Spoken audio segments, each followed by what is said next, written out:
আসসালামু আলাইকুম। কেমন আছেন আপনারা? আশা করি আল্লাহর রহমতে সবাই ভালো আছেন। আমিও আলহামদুলিল্লাহ আপনাদের দোয়ায় ভালো আছি। রেখা সোয়াল চ্যানেলের পক্ষ থেকে আমি রেখা আপনাদেরকে জানাই অনেক অনেক শুভেচ্ছা। তো আমি কোয়েল পাখির ডিম ছিলছি। আ কোয়েল পাখির ডিম রান্না করব। আর রান্না করতে, করতে কাজ করতে, করতে কিছু কথা বলি। তো ভিডিওটি দেখতে, দেখতে যদি এই পর্যন্ত এসে থাকেন প্লিজ একটা লাইক দিয়ে দিবেন। আপনাদের একটা লাইক আমার ভিডিওর অনেক, অনেক উপকার হবে। কাজ করতে, করতে আপনাদের সাথে কিছু কথা শেয়ার করি। কষ্ট, দুঃখ, আনন্দ এইসবই তো আপনাদের সাথে প্রতিনিয়তই বলি।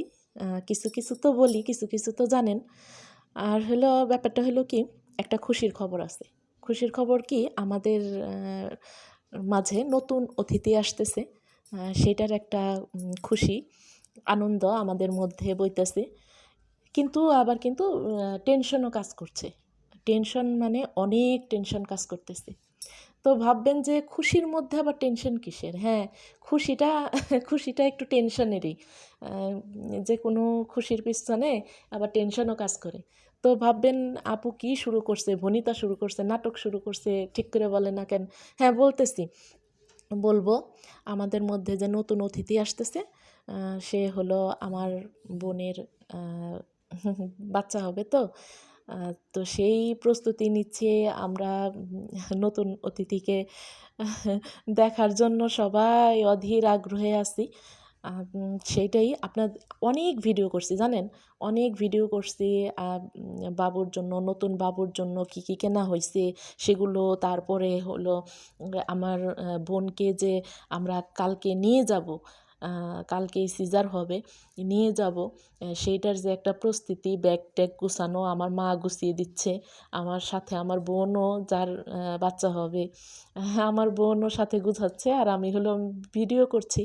এগুলো অনেক ভিডিও করা হচ্ছে কিন্তু আসলে হইছে কি একটু সেগুলো শেয়ার করতে পারতাছি না এখন।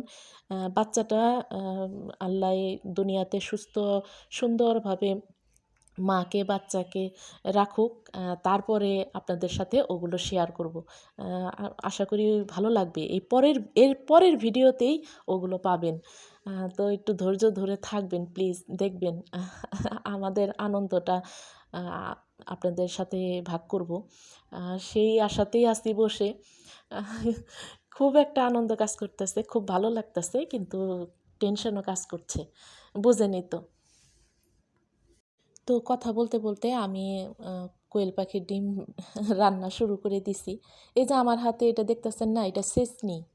আগেকার দিনে নানি দাদিরা পান ছেঁচতো না? ওইটা আমি একটা ছোট দেখে কিনে নিছি।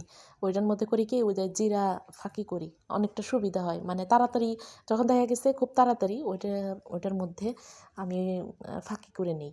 খুব ইজি ওইটার মধ্যে ওই ছেঁচনি। আর এই যে দেখেন, আমি কিন্তু এবার টমেটো ফ্রোজেন করে খাওয়াও স্টার্ট করতেছি। ওই যে কিছু টমেটো অনেকগুলো আনছিল। অনেকগুলো আনছে, ভাবলাম যে এগুলো তো ফ্রিজে থাকলে নষ্ট হবে। খাইতে, খাইতে দেরি হয়ে যাবে, নষ্ট হবে। এই কারণে ওই যে এক বাটি কী করছিলাম, ফ্রোজেন করছিলাম। ওই যে ফ্রোজেন টমেটোই দিচ্ছি। আ মানে টমেটো ছিল না, শেষ হয়ে গেছিল। তখন এই ফ্রোজেনটা বের করে তারপরে আবার এই যে এখানে দিলাম। তো যাই হোক, এইটা দেখে আপনাদের ভাইয়া আবার বলল কি, ঠিক আছে ফ্রোজেনটা যখন ভালোই একদম টাটকা দেখা যাচ্ছে, আম আবার এনে দেব টমেটো, তুমি ফ্রোজেন করে নিও।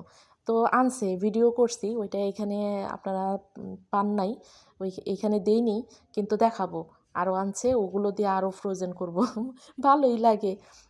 দেখা গেছে আনটাইমে, কারণ এখন তো টমেটোগুলা হলো মেডিসিন ছাড়া। কিছুদিন পরে তো আবার বের হবে, সারা বছর যেটা পাওয়া যায় সেটা তো মেডিসিনওয়ালা, তাই না? তো ভাবতেছি কিছু ফ্রোজেন করে রাখবো, মেডিসিন দেওয়া-টেওয়া নাই, এগুলো খাইতে ভালোও লাগবে। আর আমাদের না, আপনাদের ভাইয়া ওই যে মেডিসিনওয়ালা টমেটো আনে না, বুঝছেন? এই কারণে ভাবছি কি কিছু যতটুক পারি ফ্রোজেন করব। এনে দিয়েছে, দেখাবো নে, পরের ভিডিওতে থাকবে। তো ওই যে আমি দিচ্ছি, টমেটো দিচ্ছি। আজকের ভিডিওতে ভয়েস দেওয়া খুব তাড়াহুড়ো করে দিচ্ছি, আর কি বলতেছি না বলতেছি আল্লাহ মাবুদ জানে, আমি কিছু বুঝতেছি না। তো যাই হোক, এই যে আমি ভয়েস দিচ্ছি, কিছুক্ষণ আগে আমি পরের দিন যে আমার বোনকে নিয়ে যাব, ওর সিজার হবে, যে নিয়ে যাব, এই জন্যে আগের দিন কুটে কাটে ঠিক করে রাখছি। পরের দিন সকালবেলা ভোরবেলা আজানের টাইমে রান্না করে সব ঠিকঠাক করে আপনাদের ভাইয়াকে খাবারগুলা দিয়ে দিব। আপনাদের ভাইয়া তো স্কুলে চলে যাবে। তারপরে 11টার দিকে 10টা, 10:30, 11টার দিকে বোনকে নিয়ে চলে যেতে হবে হসপিটালে। এই জন্যে এই ব্যস্ততা, আজকে যে ভয়েস দিব, ভিডিও দিতে পারবো, এটার মানে আমার ভাবছিলাম না যে আমি যে দিতে পারবো আজকে ভিডিও। এই হলো ব্যাপার। আর ভিডিও দিলে দেওয়া যায়, দেখা গেছে ভয়েসটাই হলো মেন। ভয়েস যদি না দিতে পারি, ভিডিও দিয়ে কী লাভ, তাই না? আর ভয়েস ভয়েসটাই সবাই আশা করে, কি বলতেছে দেখি তো কি বলে, তাই না? এই হলো ব্যাপার। আবোল তাবোল আজকের ভিডিওতে বললাম। সবাই ক্ষমা সুন্দর দৃষ্টিতে দেখবেন, আর পরবর্তী ভিডিওগুলোও দেখবেন। সেই আশাই করব যেন পরবর্তী ভিডিওগুলোও আপনারা দেখেন। আমার যারা দর্শক, আমি জানি তারা অপেক্ষায় থাকে, আমার ভিডিওগুলো দেখে, কিন্তু দেখেন কিন্তু লাইক দেন না। এইটাই হলো আমার কষ্ট। যদি একটা করে লাইক দিয়ে দিতেন আমি অনেক খুশি হতাম। এটা রান্না করতেছি বিকেলবেলা, নুডলস রান্না করতেছি। মেয়ে বলল আমি নুডলস খাবো, তখন ওকে নুডলস রান্না করে দিতেছি। আর হলো কি, আসলে ভিডিও দিতে দিতে গ্যাপ পরে দেখা গেছে সংসারে পারিপার্শ্বিক অনেক কিছু কাজ থাকে, অনেক ঝামেলা থাকে, গ্যাপ পড়ে যায়। এবার মনে মনে একটা পণ করছি যে না, যত ঝামেলা থাকুক আমি চেষ্টা করব ভিডিও দিতে, হোক রাত হোক, আমি যদি অনেক রাতও হয় যদি ভিডিও আপলোড করতে থাক, আমি তারপরেও কষ্ট করে দিব।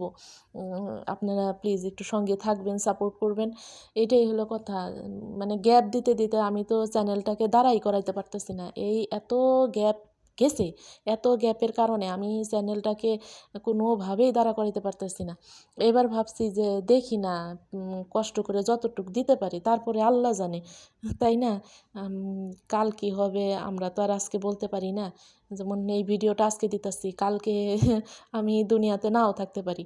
এখন জোর দিয়ে কোনো কিছুই বলা যায় না, কিন্তু চেষ্টা করছি প্রতিদিনই যাতে, প্রতিদিন না, আমি একদিন পর পর যাতে ভিডিও দিতে পারি। এটা হলো আমার ইচ্ছা, যাতে আমি চ্যানেলটা দাঁড়া করাতে পারি। অনেক ইচ্ছা, দেখি কি হয়, জানি না কতটুক দাঁড়াবে। এরকম তো বলি, তো আবার তো বসে যায়। তো পরবর্তী ভিডিওতে নতুন অতিথির জন্য, নতুন বাবুর জন্য কী কেনাকাটা করলাম, তারপর আমার বোনকে কিভাবে কি গুছিয়ে দিলাম হসপিটালে যাওয়ার জন্য, এগুলো কিছু কিছু থাকবে ভিডিওতে। আশা করি আপনারা সঙ্গে থাকবেন, দেখবেন।